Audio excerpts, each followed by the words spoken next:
Estaba de pie en el pasillo oscuro, fuera de la cocina de mi hija, cuando escuché las palabras que cambiaron mi vida, mi propia hija, mi dulce Emily, la niña que había llevado, alimentado y protegido, se inclinó hacia su suegra y susurró: «Haz que mi madre pague, es la única manera de que por fin aprenda». El corazón casi se me detuvo. Me quedé congelada con una mano apoyada en la pared, la respiración atrapada en la garganta y el bolso colgando de mi brazo como un peso muerto. Había ido a llevar un pastel de melocotón y un pequeño regalo para el baby shower que estaban planeando. Pero en ese instante entendí algo terrible. Las personas que amaba no solo estaban hablando de mí, estaban planeando algo contra mí, y mientras permanecía allí, temblando y en silencio en la oscuridad, solo una pregunta llenaba mi mente. ¿Qué exactamente iban a hacer para hacerme pagar? Mi nombre es Martha Reed. Tenía 68 años aquella noche, y hasta entonces había pasado toda mi vida creyendo una cosa por encima de todo: la familia puede herirte, pero la familia nunca intentará destruirte de verdad. Estaba equivocada. La cocina olía a café y velas de canela. A Emily siempre le había gustado ese tipo de aroma acogedor. Hacía que una casa se sintiera cálida, incluso cuando las personas dentro de ella eran frías. Me quedé muy quieta junto a la puerta entreabierta del pasillo, intentando entender lo que había escuchado. Al principio me dije: quizá entendí mal, quizá estaban bromeando, quizá hablaban de otra persona. Pero entonces escuché a Linda, la suegra de mi hija, soltar una pequeña risa suave, de esas que nunca me sonaron amables. «Oh, no te preocupes», dijo Linda, «para cuando termine, o lo entregará ella misma o estará demasiado avergonzada para luchar». Emily soltó un suspiro nervioso. «No puedo seguir viviendo así. Jason dice que necesitamos el dinero ahora, no dentro de años». Las rodillas me fallaron. ¿Dinero? Estaban hablando de dinero, de mi dinero. Di un paso atrás lo más silenciosamente que pude. El corazón me latía tan fuerte que estaba segura de que lo oirían a través de la pared. No había querido escuchar, no había ido allí a espiar. Solo me detuve en el pasillo porque oí voces y no quería interrumpir. Pero ahora sabía más de lo que jamás quise saber. Avancé paso a paso hacia la puerta principal. Cada tabla de esa casa sonaba más fuerte que un trueno. Tenía miedo de que si Emily me veía allí sabría que lo había oído todo. Tenía miedo porque cuando la verdad muestra su cara nada vuelve a ser como antes. Llegué a la puerta, la abrí en silencio y salí al aire frío de la noche. El pastel de melocotón temblaba en mis manos. Lo dejé en el banco del porche porque pensé que se me caería. El cielo era de un azul oscuro y una luz zumbaba sobre mi cabeza. Me quedé allí un segundo respirando el aire frío como si acabara de escapar de un incendio. Luego me subí al coche y conduje a casa. No recuerdo mucho de ese trayecto salvo cómo apretaba el volante y cómo cada recuerdo de Emily me golpeaba uno tras otro. Emily a los 6 años dormida sobre mi hombro después de una obra escolar. Emily a los 14 llorando porque una chica dijo que sus zapatos parecían baratos. Emily a los 23 en mi cocina prometiéndome entre lágrimas felices que pasara lo que pasara yo siempre sería su hogar. ¿Cómo habíamos llegado a esto?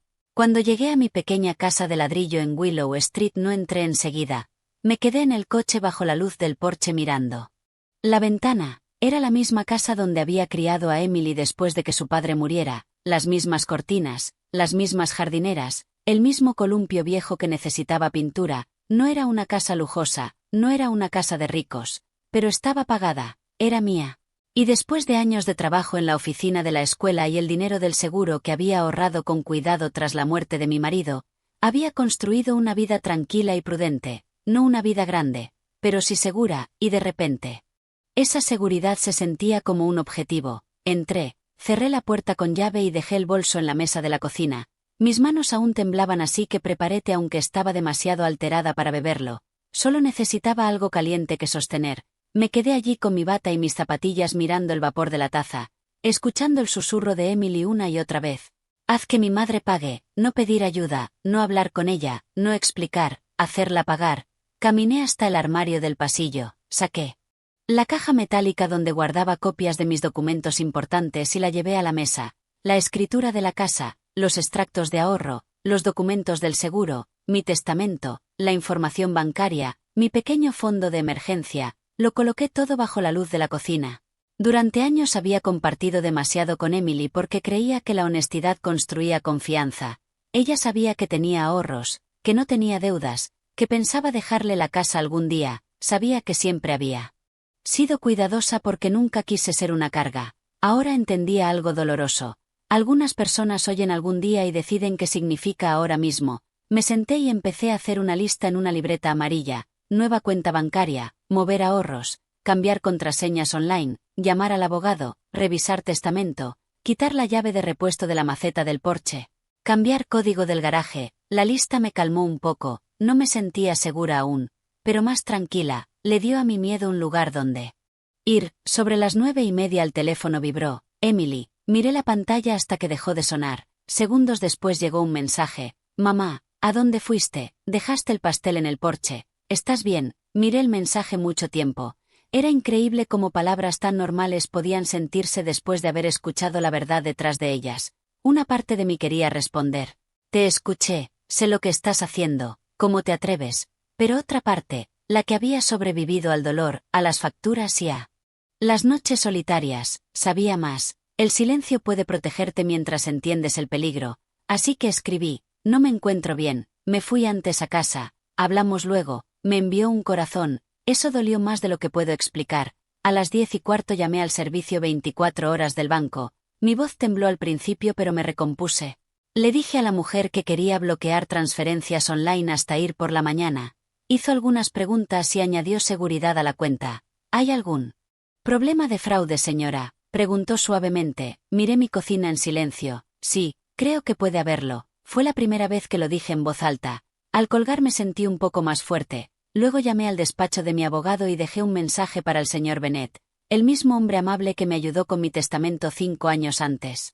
Le dije que necesitaba verlo con urgencia por mi patrimonio, mi propiedad y problemas familiares serios. Después fui al dormitorio y abrí el arcón de cedro a los pies de la cama. Dentro había cosas que casi nunca tocaba: el reloj de mi marido, tarjetas antiguas, los primeros zapatitos de Emily, un álbum de fotos. Encima de todo un sobre blanco marcado notas del hogar. Dentro estaban los detalles que mantienen una vida en marcha: seguros, servicios, caja de seguridad, copia del código del garaje, nota sobre la llave de emergencia. Saqué el papel de la llave y lo rompí. Luego me cambié, cogí una linterna y salí a la maceta del porche. Mis zapatillas se mojaron, mis manos estaban frías. Levanté la maceta y saqué la pequeña llave de latón que había escondido años atrás. La miré en mi mano. Emily la había usado antes. Jason probablemente también lo sabía. Volví dentro y guardé la llave en la caja. Ya eran casi las 11. El té estaba frío, me dolía la espalda. Estaba cansada de ese cansancio que no viene de la edad sino del corazón roto. Me senté en la cama y miré la foto familiar, de 3 veranos antes. Emily sonreía, Jason la abrazaba, yo estaba junto a ellos orgullosa y llena de amor.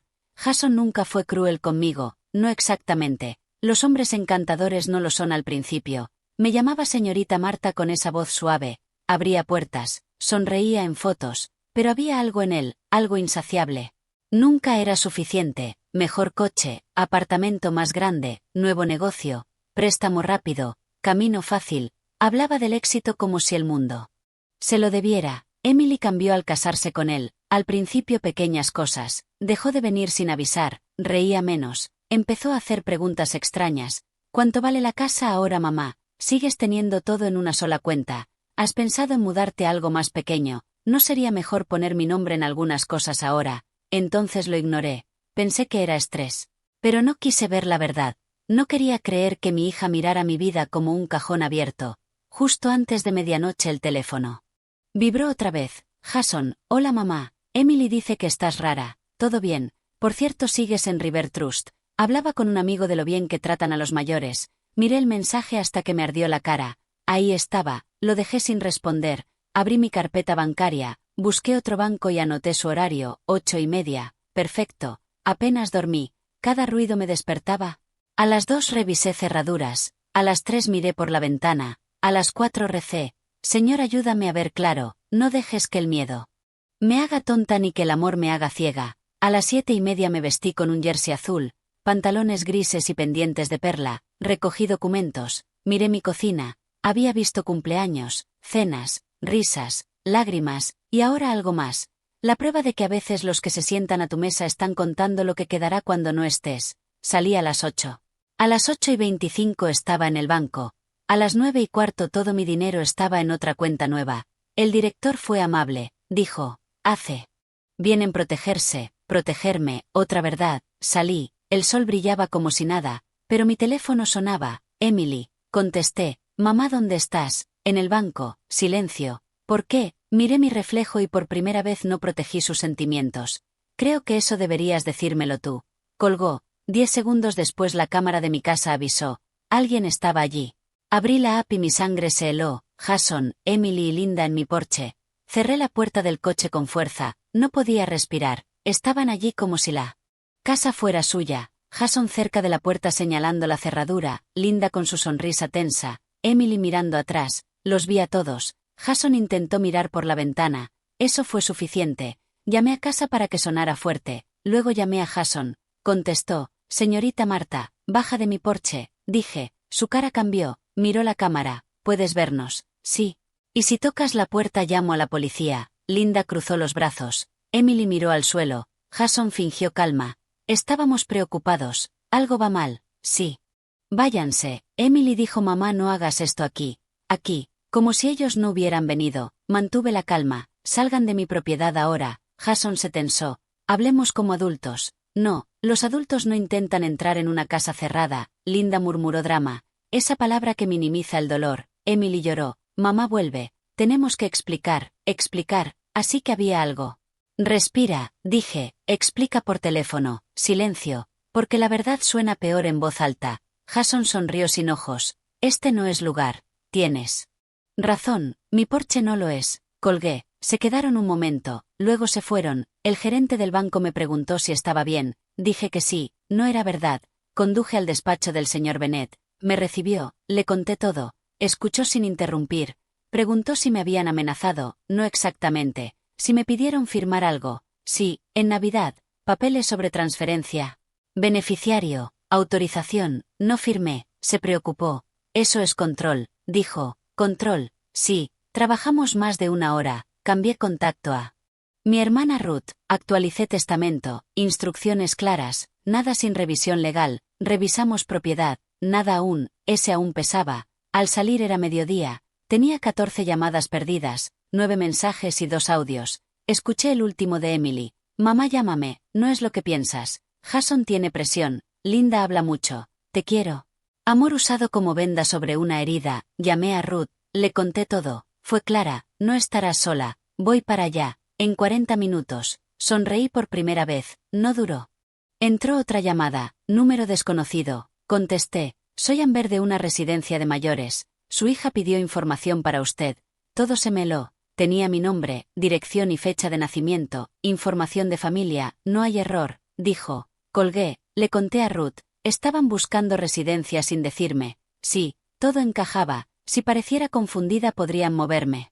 Sacarme de casa, mi dinero, mi vida. Todo golpeó de golpe. No solo hablaban de mí. Planeaban sobre mí. Volví a casa porque Ruth llegaba, la vi en el porche, me abrazó fuerte, no más sola, dentro todo se sentía distinto. Revisé cerraduras, nada roto, pero la sensación seguía. Ruth hizo café, le conté lo del abogado y los papeles de Navidad. Me sentía tonta. Ella dijo firme. Confiar no es tonto, la traición lo es. Me senté y lo dejé entrar. Confiar no es tonto, la traición lo es. Al caer la tarde, Ruth ya había hecho sopa. Llamó a su marido para decirle que se quedaba a pasar la noche e insistió en que mantuviéramos todas las cortinas cerradas. También me hizo escribir cada cosa extraña que Emily o Jason me habían preguntado en el último año. Cuando terminamos la lista era más larga de lo que quería ver. Preguntas sobre números de cuenta. Preguntas sobre la escritura de la casa. Preguntas sobre si alguna vez me desorientaba al conducir de noche. Preguntas sobre si había actualizado el testamento. Preguntas sobre si todavía tenía mareos después de aquella gripe de la primavera pasada. Mareos. Levanté la vista de golpe. Ruth, ¿qué? El almuerzo de la iglesia. Frunció el ceño. ¿Qué pasa con eso? Hace 3 semanas Emily me llevó limonada. Bebí la mitad y después empecé a sentirme rara, débil, aturdida. Pensé que quizá no había comido lo suficiente. Ruth se me quedó mirando. ¿Alguien más se sintió así? No, la cocina quedó en silencio. Y antes de que alguna de las dos pudiera decir otra palabra, alguien llamó suavemente a la puerta principal. No golpeó con fuerza, no gritó, solo dio 3 golpecitos limpios. Ruth y yo nos miramos, luego miramos hacia la puerta. Una voz de hombre atravesó la madera, calmada y oficial. Señora Marta Reed, me llamo Daniel Pique, soy de Servicios de Protección de Adultos. Necesito hablar con usted sobre una denuncia hecha esta mañana por su hija. Ruth ya se había puesto de pie antes de que yo pudiera moverme. La silla raspó el suelo de la cocina y me lanzó una mirada tajante que decía: no abras esa puerta hasta que sepamos exactamente qué es. Esto. El corazón me latía tan fuerte que lo oía en los oídos. Servicios de Protección de Adultos, una denuncia hecha por mi hija. Esas palabras no parecían reales.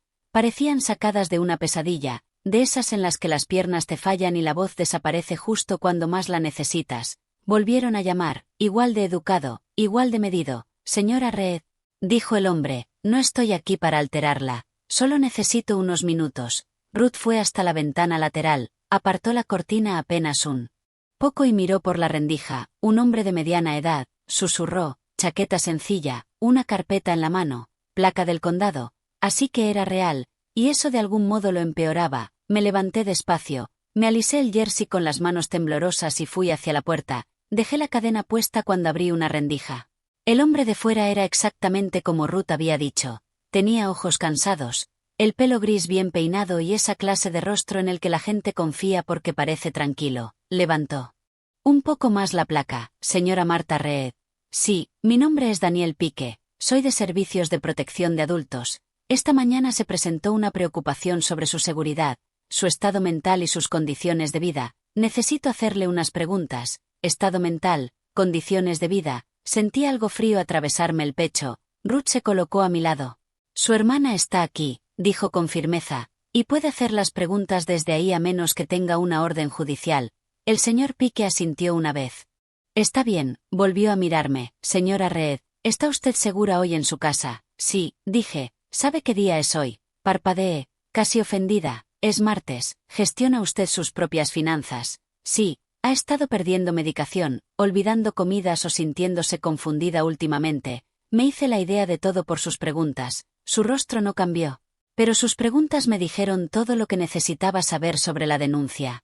Alguien había intentado hacerme parecer inestable, no solo emocional, no solo terca, sino enferma, vulnerable, incapaz de llevar mi propia vida. Emily no solo me había traicionado, había intentado construir una historia sobre mí. El señor Pique miró más allá de la puerta. ¿Puedo entrar un momento para cerrar este informe correctamente? Ruth cruzó los brazos. ¿Por qué se hizo la denuncia? Él dudó. La persona que llamó afirmó que la señora Reed se había vuelto cada vez más paranoica, que estaba tomando decisiones financieras impulsivas y que quizá estaba teniendo problemas de memoria. También expresó preocupación porque se había vuelto agresiva y desconfiada con familiares que intentaban ayudarla. Me reí entonces. No quise hacerlo. Simplemente me salió, breve, incrédula y amarga, desconfiada con familiares que intentaban ayudarla. Sí. Esa era una manera de describir a 3 personas en mi porche mientras mi dinero se alejaba de su alcance. Dije. Ruth me miró. Pero asentí. Que lo vea todo. El señor Pique entró y se limpió cuidadosamente los zapatos. Lo que habría sido casi gracioso si mi vida no se estuviera resquebrajando. Miró mi cocina, las encimeras limpias, el pastillero etiquetado, el calendario en la pared, la pila de facturas de servicios pagadas junto a la caja del pan, y la carpeta legal que el señor Bennett me había ayudado a organizar esa misma mañana. Esta es mi hermana Ruth, dije. Vino porque esta mañana mi hija y su marido aparecieron en mi porche después de que yo moviera mi dinero a una cuenta protegida. Su bolígrafo se detuvo. Seguí hablando porque ahora que la puerta estaba abierta ya había terminado de fingir. Anoche escuché a mi hija diciéndole a su suegra que hiciera que su madre pagara. Esta mañana cambié mis cuentas y me reuní con mi abogado. Luego descubrí que mi hija había llamado a una residencia para mayores preguntando por meterme allí. Y ahora aparece usted porque ella me denunció como si estuviera confundida. El señor Pique nos miró a Ruth y a mí y luego otra vez a mí. ¿Tiene documentación de los cambios de cuenta y de la reunión legal? Sí, le entregué la carpeta. Dentro había copias del Banco Nuevo, notas de la cita en la oficina del señor Bennett e impresiones de los mensajes que Jason me había mandado. También le enseñé el registro que Ruth me ayudó a hacer, el que enumeraba todas las preguntas extrañas que Emily y Jason me habían hecho durante el último año. Leyó en silencio, luego preguntó. ¿Alguien le ha pedido recientemente que ceda propiedades, autorice cuidados o transfiera bienes? Sí. Dijo Ruth antes de que yo respondiera. Hubo papeles por Navidad, asentí, no los firmé. El señor Pique tomó otra nota, y lo de la residencia, ¿tiene pruebas de eso? Cogí el teléfono, le enseñé la llamada perdida de Green Valley y le escribí el nombre de la mujer. Toda su postura cambió después de eso, no de manera dramática, solo más firme, más despierta. Señora Reed, dijo con cuidado, por lo que estoy viendo ahora mismo usted parece totalmente orientada y capacitada. No puedo hablar más allá de mi función, pero esta denuncia no coincide con el estado que estoy observando. Ruth soltó un resoplido que casi sonó como un gruñido. No me diga. Por primera vez el señor Pique mostró la más mínima señal de simpatía. Las denuncias falsas o exageradas por bienestar si ocurren en disputas familiares, especialmente cuando hay control de por medio. Otra vez esa palabra. Control. Cerró la carpeta y me la devolvió. Voy a documentar esta visita con detalle. También le recomiendo que guarde registros de todo contacto, todos los mensajes, todas las visitas y cualquier intento de presionarla con respecto al dinero, la vivienda o decisiones legales. Lo haré, dije. Se detuvo en la puerta. Señora Reed, una pregunta más. ¿Tiene miedo de su hija? Aquella pregunta me golpeó más fuerte que cualquier otra cosa. Abrí la boca y luego la cerré. Tenía miedo de Emily misma. De la niña pequeña que se acurrucaba a mi lado cuando había tormenta. O tenía miedo de en que se había convertido junto a las personas equivocadas, bajo presión, bajo codicia, bajo miedo. Tengo miedo de lo que está dispuesta a hacer, dije al fin. El señor Pique asintió una vez. Esa respuesta tiene sentido. Cuando se fue, la casa quedó demasiado silenciosa. Ruth cerró la puerta con llave detrás de él y apoyó la frente un largo segundo en la madera. Luego se dio la vuelta y dijo: esa niña ha perdido la cabeza. Me dejé caer en una silla de la cocina tan de repente que las rodillas golpearon la mesa. Tenía las manos heladas. Durante un rato ninguna habló. Ruth sirvió café recién hecho. Yo no bebí el mío. Solo sostuve la taza y miré el vapor.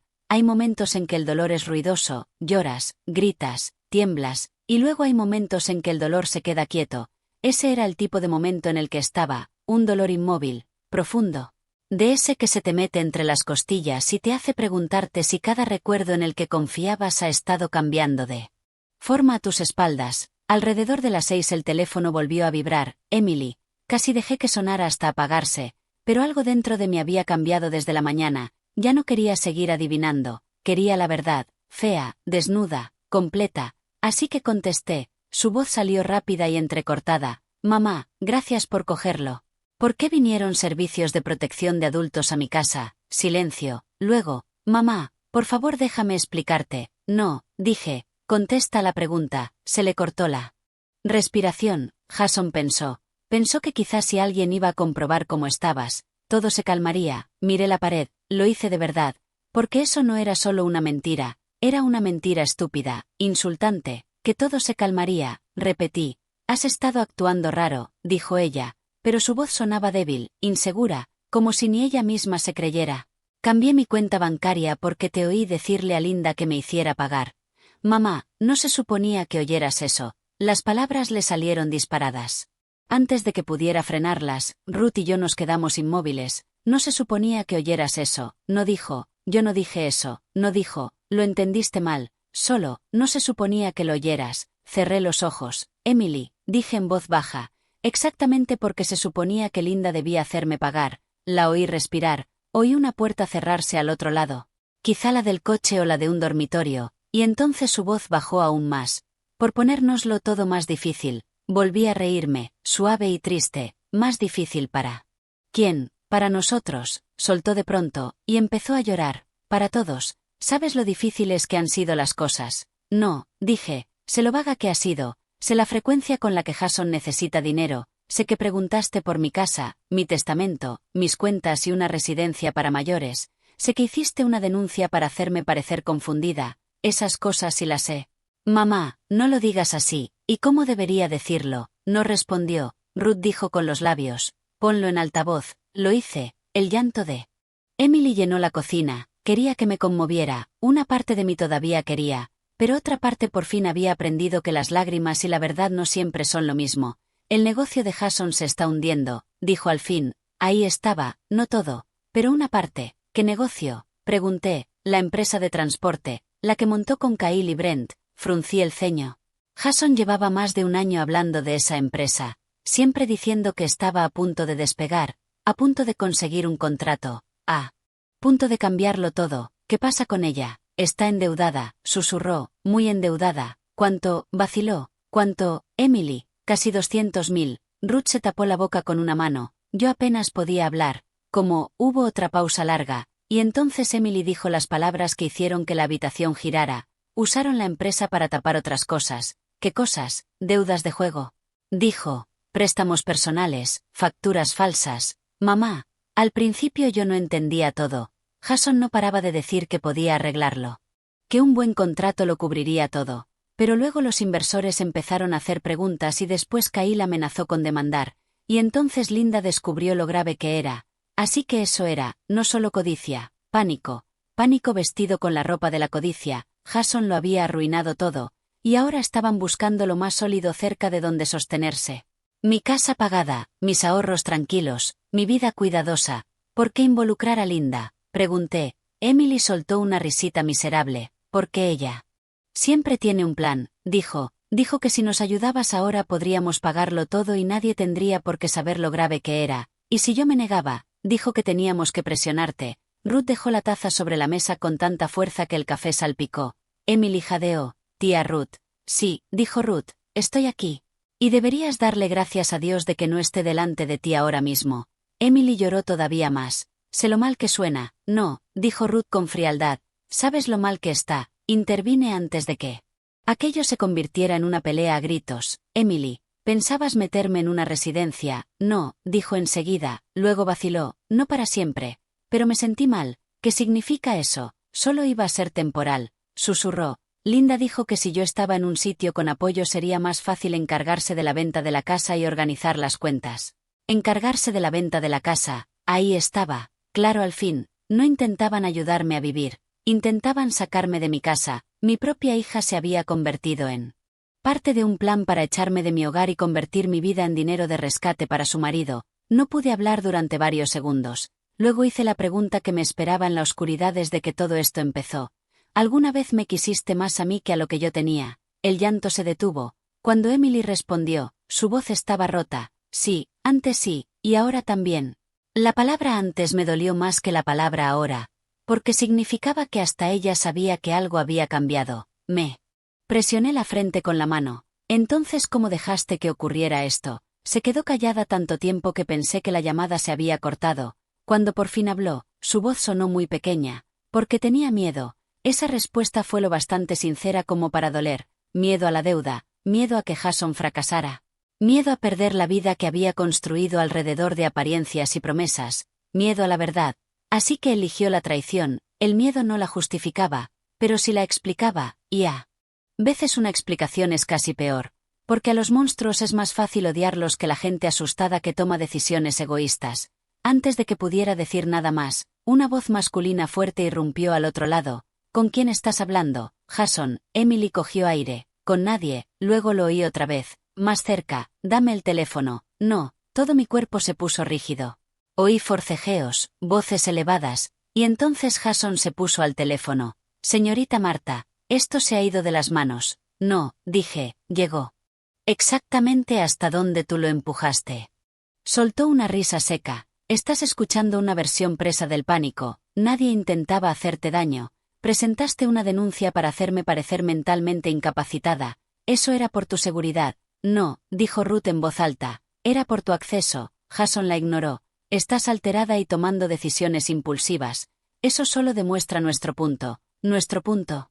Miré a Ruth y en ese momento entendí algo con total claridad.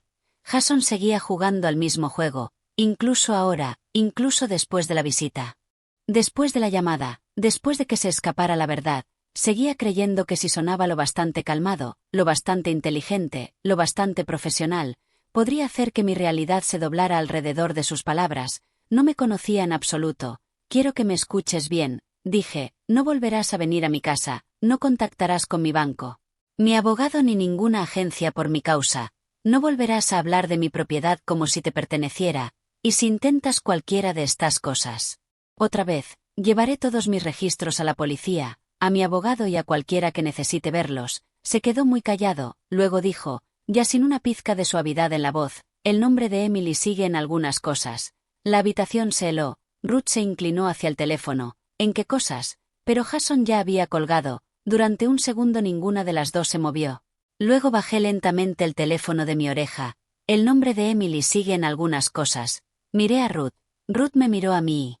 Exactamente al mismo tiempo las dos giramos la cabeza hacia el armario del pasillo donde guardaba los viejos papeles de la casa, los documentos del seguro y la pequeña caja con llave en la que había confiado durante años. Porque si Jason decía la verdad, entonces en algún lugar de esa casa, escondida entre los papeles de mi vida cuidadosa, había una prueba de que el peligro había empezado mucho antes de lo que yo sabía, y esta vez tal vez ya era demasiado tarde, antes de descubrir lo siguiente. ¿Qué encuentra Marta? Dime en los comentarios. ¿Tú habrías respondido la llamada de Emily o habrías bloqueado a todo el mundo ahí mismo? Y si esta historia te está atrapando, suscríbete y quédate cerca porque la verdad dentro de esos papeles está a punto de cambiarlo todo. Me temblaban tanto las manos que se me cayó la primera carpeta. Unos papeles viejos de impuestos se deslizaron por el suelo del pasillo, un talonario de recibos golpeó la pared, un sobre amarillo cayó boca abajo junto a mí. Zapato, me agaché despacio, lo recogí y me quedé mirando la letra del frente. Casa, archivo 2022-2025. Ruth ya estaba arrodillada junto a la caja metálica, con las gafas de leer bajas sobre la nariz, sacando montones de papeles y poniéndolos en pilas ordenadas sobre la alfombra, seguros, servicios, copias de la escritura, avisos del banco, formularios médicos. Durante unos segundos los únicos sonidos de la casa fueron el roce del papel, el pequeño clic de la cerradura de la caja y nuestra respiración demasiado rápida, demasiado corta. Las palabras de Jason seguían resonando en mis oídos. El nombre de Emily sigue en algunas cosas. Yo siempre había sido cuidadosa, demasiado cuidadosa, decía la gente, guardaba copias de todo, fechaba los sobres, escribía notas en los márgenes. Cuando murió mi marido aprendí por las malas que el dolor puede hacerte olvidar detalles. Así que me entrené para no confiar solo en la memoria. Ese hábito ya me había salvado. Antes, recé para que me salvara ahora. Ruth encontró la primera cosa. Marta, dijo en voz baja, miré. En su mano había un juego de papeles doblados con el logo de un banco arriba. Los abrió en el suelo entre las dos. Era un viejo formulario de actualización de beneficiario de una cuenta de ahorros que cerré hacía 2 años, cuando el banco se fusionó con otra sucursal. Abajo, en una esquina, aparecía el nombre de Emily como beneficiaria pagadera al fallecimiento. Solté el aire. Eso es antiguo. Dije, eso es normal. Solo importaba si yo moría. Ruth asintió. No es bueno que puedan agitarlo delante de nadie. Pero no es lo peor, no es lo peor. El hecho de que esas palabras pudieran consolarme me dijo lo profundo que ya estábamos metidas en el problema. Seguimos buscando. El siguiente papel era un formulario de ingreso hospitalario de después de la gripe de la primavera pasada.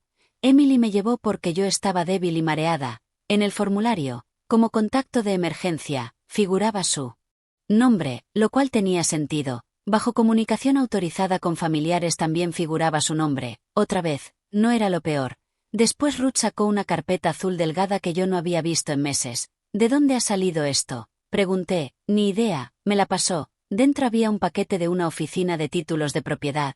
El corazón me golpeó tan fuerte que lo sentí en el cuello. No había ninguna transferencia de escritura firmada, gracias a Dios, pero sujeto en la parte delantera había una hoja de información de la propiedad ya rellenada con mi nombre, mi dirección, el valor estimado de la casa y una nota escrita arriba, para futura revisión de copropiedad conjunta. El estómago se me vino abajo. Copropiedad conjunta, una configuración de propiedad compartida. Volví a mirar para asegurarme de haberlo leído bien. Allí, en la segunda página, en un borrador en blanco, había una línea que decía: propuesta de incorporación de copropietaria Emily Harper, mi propia hija, no en una escritura definitiva, no presentada legalmente, pero lo bastante cerca como para mostrar intención. El rostro de Ruth se endureció. Esto no apareció por arte de magia, no, susurré, y entonces el recuerdo volvió, nítido y feo. 2 meses antes, Emily había pasado un martes lluvioso con sopa y una sonrisa. Dijo que intentaba ayudarme a organizarme.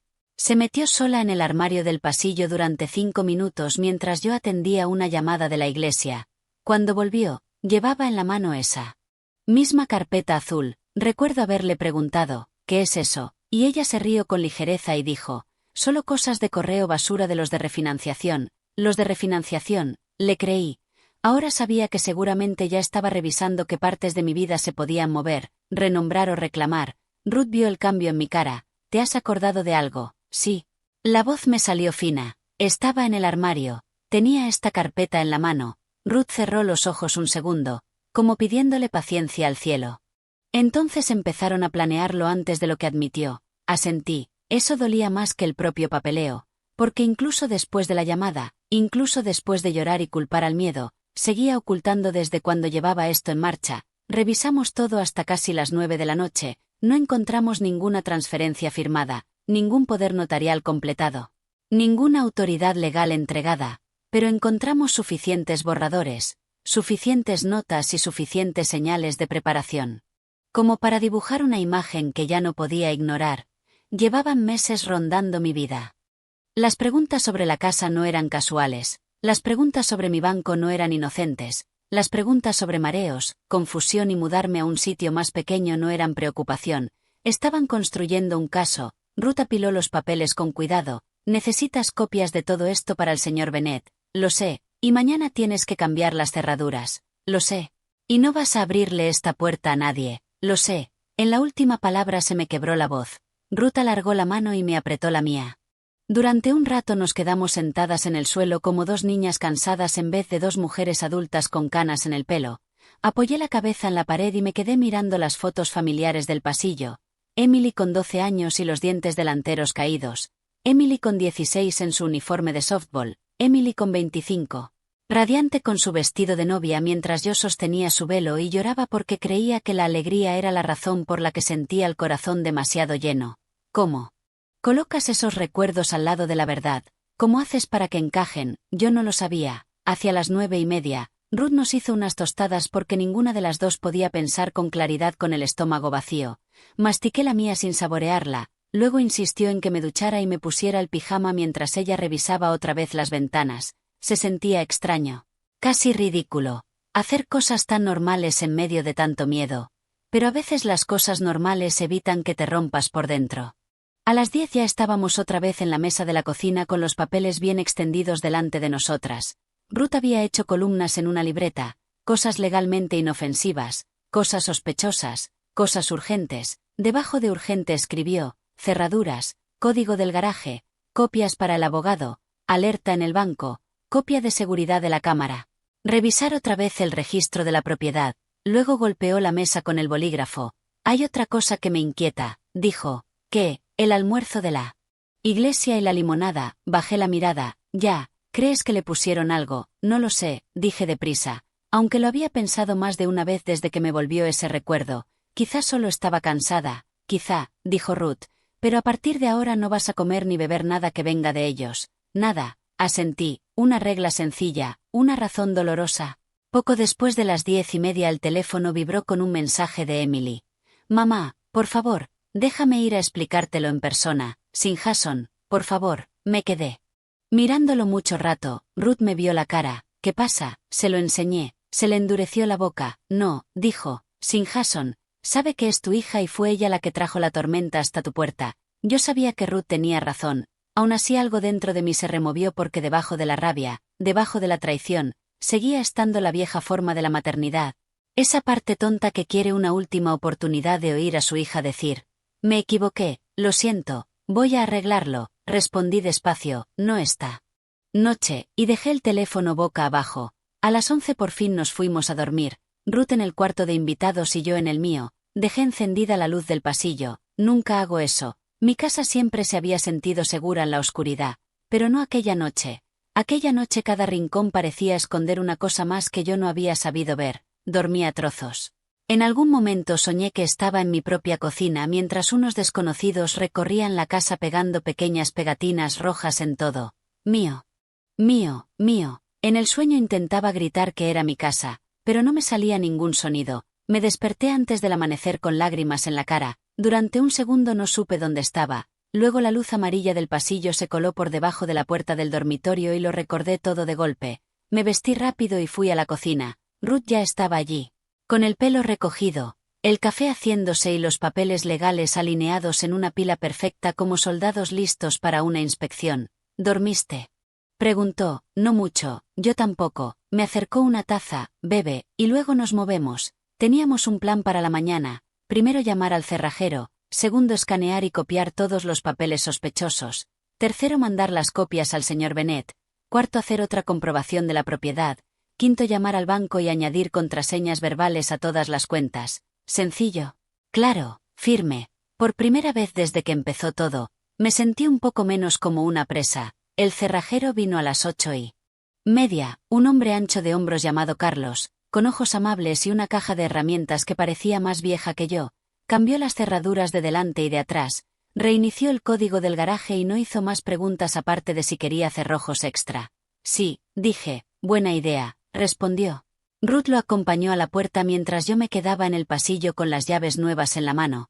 Eran pequeñas, brillantes, frías en la palma. No me había dado cuenta de cuánto poder puede llevar un trocito de metal hasta ese momento. Una casa no son solo paredes. También es el derecho a cerrar una puerta y saber que sigue siendo tuya.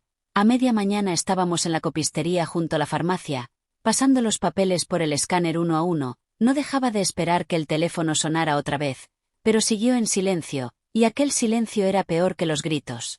Le daba demasiado espacio a mi mente. Quizá Emily estaba llorando en su habitación. Quizá Jason estaba trazando otro plan. Quizá Linda les estaba diciendo qué hacer después. Quizá los tres a la vez. Cuando terminamos, Ruth nos llevó directamente al despacho del señor Bennet. Revisó las copias con cuidado, sobre todo el paquete de la oficina de títulos y la lista de preguntas repetidas sobre mi salud y mi estado mental. Esto no basta para demostrar un fraude consumado, dijo. Pero sí sobra para mostrar intención y presión. Me alegra que lo haya traído. ¿Pueden hacer algo ahora mismo? Pregunté, no si nos mantenemos por delante de ellos, mantenernos por delante de ellos. Esa se había convertido en la forma entera de mi vida en menos de 2 días. Me ayudó a firmar una declaración formal documentando la conversación que oí, el incidente del porche, la visita de servicios de protección de adultos, la consulta a la residencia y los documentos encontrados en mi casa.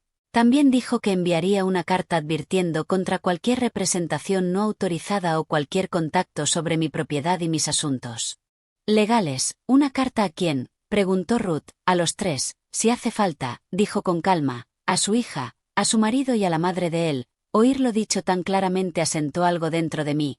Esto ya no era un malentendido privado de familia. Era una cuestión que quedaba registrada. Cuando nos levantamos para irnos, el señor Bennet me miró por encima de las gafas. Marta, sé que esto duele. Pero las cosas dolorosas se vuelven peligrosas cuando la gente buena sigue tratándolas como malentendidos temporales. Tragué saliva. Esa frase se me quedó toda la tarde. Ya en casa, Ruth preparó sándwiches mientras yo me sentaba en la mesa de la cocina mirando la vieja foto de boda que seguía en su marco plateado. La sonrisa de Emily en esa foto se veía tan abierta, tan segura, tan llena de confianza, y me descubrí preguntándome no cuándo cambió, sino cuando dejó que el miedo hablara más alto que el amor. Fue cuando el negocio de Jason empezó a hundirse. Fue cuando llegó la primera factura que no podían pagar. Fue cuando Linda apareció diciendo que sabía cómo arreglar las cosas. ¿O es que siempre hubo una parte de Emily que creía que mi vida cuidadosa estaba allí esperándola para usarla? Me odié por pensarlo siquiera. Entonces sonó el teléfono. No era Emily, no era Jason, era Green Valley Senior Living. Contesté enseguida. La misma mujer, Amber. Sonaba nerviosa. Señora Reed, siento volver a molestarla. Pero pensé que debía saber que alguien volvió a llamar esta mañana preguntando si ya la habían evaluado. Apreté el teléfono. ¿Quién? Se identificó como Linda Harper, la madre política de su hija. Claro que sí. Amber bajó la voz. Le dije que sin su participación directa no podíamos hablar de nada más. Pero parecía muy segura de que esto seguía adelante, como si yo fuera un paquete que iban a enviar a algún sitio. Gracias, dije, porque era lo único que me atrevía a decir. Cuando colgué, Ruth ya me había leído la cara. ¿Y ahora qué? Se lo conté. Ruth estrelló la palma contra la encimera. Esa mujer sigue empujando. Sí, seguía haciéndolo, incluso después del cambio de banco, incluso después de que la visita de servicios de protección de adultos no le saliera como esperaban, incluso después de que el peligro empezara a mostrarse, lo que significaba una cosa: estaban desesperados, y la gente desesperada hace cosas temerarias. A las 3 de la tarde por fin nos llegó el resultado de la segunda comprobación de la propiedad. La ayudante del señor Bennet llamó en persona. No se ha Presentado ninguna transferencia, dijo. Pero la semana pasada hubo una consulta a través de un servicio de títulos solicitando una revisión de la titularidad y opciones de supervivencia. No siguió adelante. La semana pasada, antes de que yo los oyera, antes de que supieran que yo lo sabía, le di las gracias, colgué y se lo repetí a Ruth. Ella cerró los ojos y susurró. Estaban a un paso, quizá no a un paso legal, pero sí a una mentira emocional, una firma, un momento de debilidad, un traslado temporal forzado, una historia montada sobre confusión, y todo habría sido muchísimo más difícil de deshacer. El resto de la tarde nos movimos como mujeres preparándose para una tormenta. Hacer copia de seguridad de las imágenes de la cámara, imprimir los registros de llamadas, cargar los teléfonos, guardar los audios, cerrar ventanas, mantener las cortinas echadas. Y en medio de todo eso empezó a crecer en mí una calma extraña, no paz, no perdón, solo claridad. Había querido tanto a Emily que ignoré señales de alarma, ya no iba a quererla tanto como para seguir ignorándolas. Aquella noche, justo después de cenar, llegó otro mensaje, no de Emily, de Jason. Estás haciendo esto mucho peor de lo que hace falta. Tenemos que hablar esta noche cara a cara, ni una disculpa, ni una pizca de vergüenza. Todavía nosotros, todavía tenemos que. Todavía como si mi papel fuera cooperar con la gente que intentaba acorralarme. No respondí. Un minuto después llegó otro mensaje. Si sigues metiendo abogados y agencias en esto, todo el mundo saldrá herido. Ruth lo leyó por encima de mi hombro y soltó un sonido grave. Eso es una amenaza. ¿Quiere sonar como una advertencia? Dije. Sí, respondió. Así es como se disfrazan las amenazas. Hice capturas y se las reenvié al señor Bennett. Luego apagué el teléfono por primera vez en años.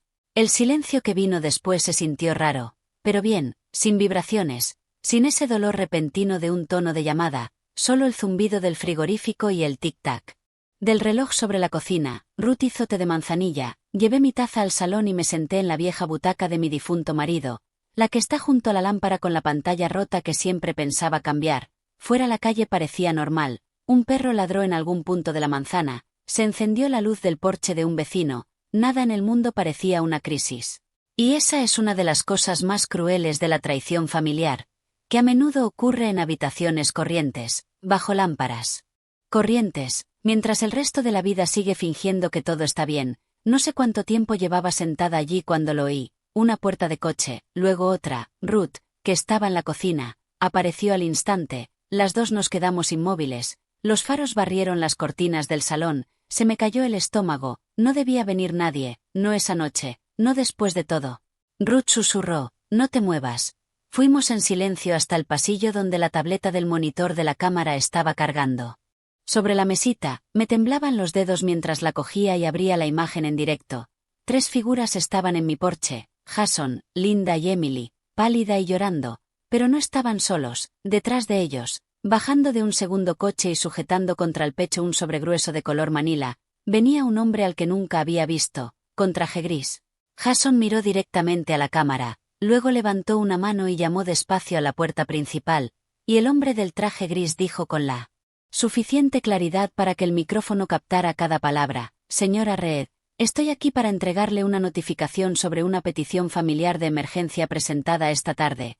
Ruth me agarró la muñeca antes de que pudiera dar un solo paso hacia la puerta. Primero la policía, susurró, asentí. Por una vez ya no había confusión dentro de mí. Ni la esperanza de que quizá todo se suavizaría si yo escuchaba con la suficiente amabilidad.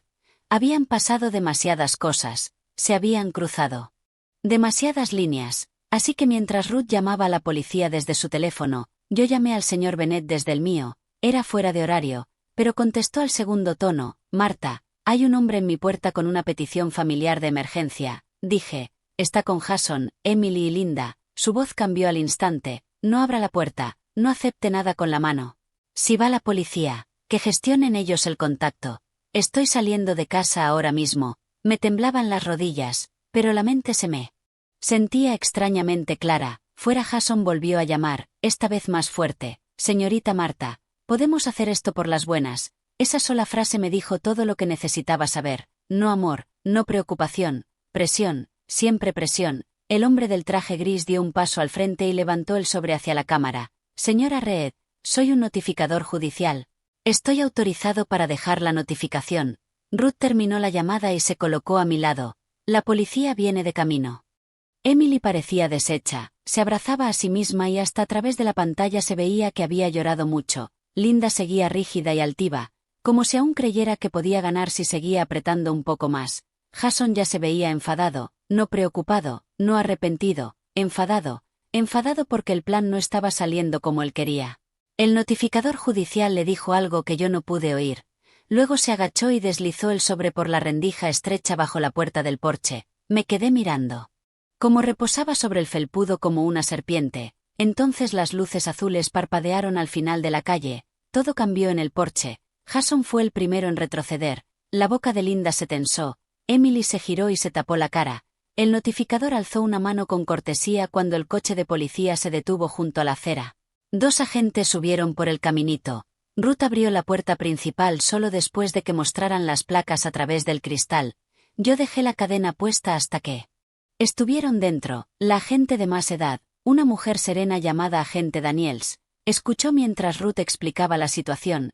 Yo le entregué la carpeta con mis notas, los registros del banco, los documentos del abogado, el informe de la visita de servicios de protección de adultos, la información de la llamada de Green Valley y las capturas de los mensajes de Jason. El agente más joven salió a hablar con la gente de mi porche. La agente Daniels leía rápido. Hacía preguntas inteligentes y ni una sola vez me hizo sentir ridícula. A ver si lo entiendo bien, dijo. Su hija y la familia de su hija hicieron una denuncia por bienestar sobre usted. Contactaron con una residencia sin su consentimiento. Hablaron de su dinero y de su propiedad. Vinieron repetidas veces a esta casa y ahora han presentado una petición de emergencia. Sí, dije. ¿Las ha amenazado usted de alguna manera? No. ¿Ha dado permiso a alguien para gestionar su casa, sus cuentas o su atención médica? No. Asintió una vez. De acuerdo. Abrió el sobre con cuidado y leyó los papeles de dentro. Luego alzó la vista. Es una petición para una evaluación temporal de tutela de emergencia, dijo. Afirma un deterioro mental repentino, conducta financiera insegura y posible paranoia, incluso después de todo lo que ya había pasado. Oírlo expresado tan claramente fue como un golpe en el pecho. Estaban intentando tomar el control de mí sobre el papel, no más adelante. Ahora, Ruth hizo un sonido como si quisiera lanzar algo. La agente Daniel siguió leyendo. La solicitud se basa en gran parte en una declaración de su hija y una declaración jurada de la suegra, que afirma un patrón de confusión e inestabilidad. Linda, claro, Linda. Me senté despacio en la vieja butaca de mi marido porque las piernas ya no me sostenían. Emily había pasado del miedo a la acción, del silencio a la acusación, de la traición al daño oficial, y eso de algún modo dolía aún más que cualquier cosa que Jason o Linda pudieran hacerme. Fuera las voces empezaron a elevarse. Jason estaba discutiendo con el agente joven. La agente Daniel se acercó a la ventana, escuchó un momento y luego volvió a mirarme. ¿Quiere que los echen de su propiedad? Sí, dije, la voz me salió firme. Eso me importó. Sí, repetí. Y quiero que quede documentado que ninguno de ellos es bienvenido aquí sin mi permiso. Hecho, dijo, salió fuera. A través de la cortina la vi hablar. Primero con el notificador, luego con Jason, luego con Linda y por último con Emily. Jason levantó las manos con frustración. Linda señaló mi casa 2 veces. Emily solo se quedó allí llorando con las 2 manos sobre la boca. Al cabo de 1 minuto el notificador se marchó. Luego Linda fue hacia su coche, furiosa y tiesa. Jason se quedó más tiempo, con la mandíbula apretada, hasta que la gente joven dio un paso más cerca. Entonces por fin se fue también. Emily fue la última en moverse. Se quedó mirando la casa durante mucho tiempo. Mi casa, la casa donde había aprendido a andar. La casa donde yo la había mecido cuando tenía fiebre, empachos de cumpleaños y pesadillas, la casa que había intentado quitarme. Luego subió al coche y se fueron. El silencio después parecía más grande que toda la calle. La agente Daniels volvió a entrar y se sentó frente a mí. Señora Reed, por lo que he observado esta noche, usted está coherente, organizada y en control de sus asuntos. Yo no puedo decidir por el tribunal, pero si puedo redactar un informe del incidente muy claro, le sugiero encarecidamente que su abogado responda a primera hora de la mañana. Lo hará, dijo Ruth. Yo asentí. Gracias. Cuando los agentes se fueron, Ruth volvió a cerrar todas las cerraduras. 20 minutos después llegó el señor Bennett con un abrigo oscuro, el maletín en la mano y más enfadado de lo que lo había visto jamás. Leyó la petición allí mismo, en mi mesa de la cocina. Cuando terminó, la dejó con muchísimo cuidado. Es débil, dijo. Lo miré. Débil. Sí, agresiva, perturbadora e insultante, pero débil. No tienen pruebas médicas, no tienen pruebas de incapacidad financiera, tienen declaraciones de familiares, casi todas de partes interesadas, y lo presentaron con prisas. Eso me habla de desesperación. Ruth se dejó caer en la silla. Entonces no pueden quitarle la vida así sin más. No, dijo, no si la verdad llega antes.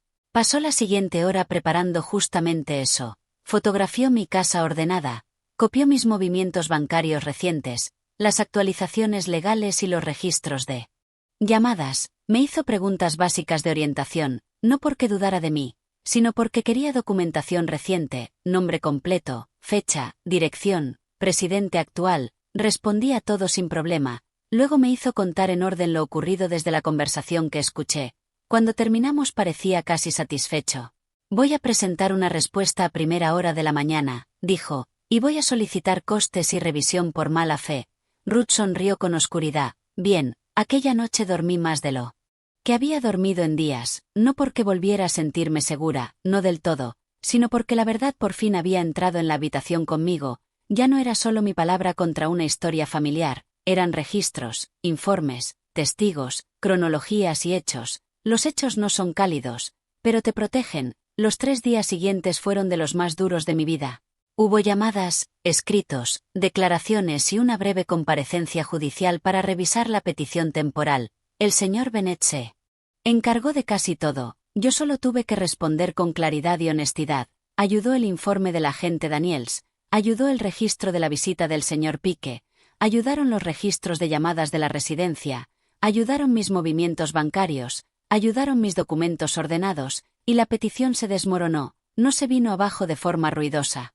Como en una película, ningún juez golpeó nada ni soltó un discurso. Ocurrió de forma más silenciosa, y eso de algún modo lo hizo sentir más real. El tribunal determinó que no había base de emergencia para una tutela, ni pruebas de incapacidad, ni motivo alguno para retirarme el control de nada. La petición fue denegada, una sola palabra, y me devolvió el aire. Jason parecía furioso en el pasillo de fuera del juzgado. Linda ni siquiera quiso mirarme. Emily tenía la pinta de no haber dormido en una semana. El señor Bennett me aconsejó que no hablara con ninguno de ellos allí. Le hice caso. Pero más tarde aquella misma tarde Emily vino sola a mi casa. Ruth seguía conmigo y el señor Bennett ya me había ayudado a presentar una prohibición formal de entrada para Jason y Linda. Emily todavía no estaba incluida. No sé por qué, quizá porque una parte de mí seguía necesitando una última respuesta de su boca y no de unos papeles. Se quedó en el porche viéndose más pequeña de lo que la había visto nunca, no más joven, más pequeña. No la invité a entrar. Enseguida, salí y cerré la puerta detrás de mí. Durante un momento ninguna habló. Entonces se echó a llorar. Mamá, lo siento muchísimo. Yo sí creí que lo sentía, pero sentirlo no es lo mismo que ser inocente. Lo sé, dije. No, dijo ella, negando con la cabeza, no lo sabes. Necesito que sepas todo, no la versión limpia, la verdad. Así que la escuché. El negocio de transporte de Jason nunca había sido estable de verdad. Mintió a inversores, movió dinero de un lado a otro, tapó deudas con deudas nuevas y siguió prometiéndole a Emily que era algo temporal. Cuando todo empeoró, le confesó una parte a Linda, y Linda intervino de la manera en que siempre lo hacía, controladora, orgullosa, convencida de que podía forzar resultados si empujaba lo suficiente. Emily dijo, Linda me llamó el activo sin usar. Una frase tan fría que casi me aparto en ese mismo instante. Le dijeron a Emily que yo era egoísta por estar sentada sobre una casa pagada y unos ahorros mientras su matrimonio se venía abajo. Le dijeron que las familias estaban para ayudar. Le dijeron que si no actuaba Jason podía perderlo todo y ella lo perdería él también. Al principio creyó que solo querían pedir un préstamo. Luego vino la presión, el papeleo, las historias sobre mis olvidos y los planes para trasladarme temporalmente mientras vendían la casa. ¿Por qué seguiste?, pregunté. Lloró más fuerte porque cada paso había parecido más pequeño que el conjunto completo. No dejaba de decirme que pararía antes de que fuera demasiado lejos, pero al final fue demasiado lejos. Creo que así ocurren muchas cosas terribles, no de golpe, sino un paso cobarde cada vez. También me contó otra cosa, algo importante. Ya había dejado a Jason la noche después de que viniera la policía. Se estaba quedando en casa de una amiga. Había entregado correos y mensajes a su propia abogada porque tenía miedo de lo que Jason y Linda pudieran hacer después. Yo no la aplaudí por eso. Era lo correcto, pero llegó muy tarde, no espero. Que me perdones, dijo. Bien, respondí en voz baja, porque hoy no puedo hacerlo. Lloró al oír eso, pero asintió. Lo entiendo, y por primera vez desde que empezó todo, creo que de verdad lo entendió. En las semanas siguientes todo cambió. A Jason lo investigaron más tarde por los registros del negocio después de que uno de sus socios hablara. Linda desapareció por completo de mi vida después del desastre judicial y de la orden para que no entrara en mi propiedad. Emily presentó la demanda de divorcio 6 meses después. No volvimos a la normalidad porque ya no había ninguna normalidad a la que volver. Hay cosas que se rompen y dejan una marca para siempre. Pero aquí está la parte que no siempre te cuentan. Una marca no es lo mismo que un final. Emily empezó terapia. Consiguió un apartamento pequeño y un trabajo de verdad suyo. Dejó de preguntar por mi dinero porque por fin había aprendido que mi vida no era un plan de respaldo para la suya. Empezamos despacio. Primero llamadas. Luego visitas cortas. Luego una cena de domingo en mi mesa donde las dos lloramos sobre el puré de patatas y nos reímos un poco, todavía temblorosas. Cuando se derramó la salsa, la sanación no llegó en un gran discurso, llegó en momentos pequeños y sinceros, y yo también cambié. Me hice más fuerte en lugares donde antes solo había sido blanda. Cambié cerraduras, cuentas, papeles y costumbres. Dejé de esconder mis instintos solo para mantener la paz. Aprendí que el silencio puede protegerte un momento, pero la verdad te protege durante más tiempo. Aprendí que el amor sin límite se convierte en una puerta por la que entra la gente mala. Aprendí que ser amable no significa ser fácil de utilizar, y sobre todo aprendí esto. Cuando alguien te demuestra que está dispuesto a reescribir tu vida para su comodidad, créelo la primera vez. Meses después me senté en el columpio del porche, recién pintado, y vi caer la tarde sobre Willow Street. La casa seguía siendo mía, las llaves de mi bolsillo seguían siendo mías, la vida que había construido despacio y con cuidado seguía siendo mía. Emily vino aquella tarde con unas bolsas de la compra y, antes de subir, se quedó abajo, al pie de los escalones, y preguntó, ¿puedo subir? Era una pregunta tan pequeña, pero lo significaba todo. Sí, dije. Porque ahora entendía algo que debería haber sabido desde el principio. El amor de una madre es precioso, pero no es permiso para desmontarla, y así termina la historia, no con una mansión ni con una fiesta de venganza de $1.000.000, sino con algo mejor, verdad, límites, consecuencias y una segunda oportunidad que hubo que ganarse. Si esta historia te llegó, dale a me gusta, comenta y suscríbete, y dime en los comentarios, ¿qué habrías hecho tú aquella primera noche? ¿Mover el dinero en silencio como hizo Marta o enfrentarte a ellos en el acto?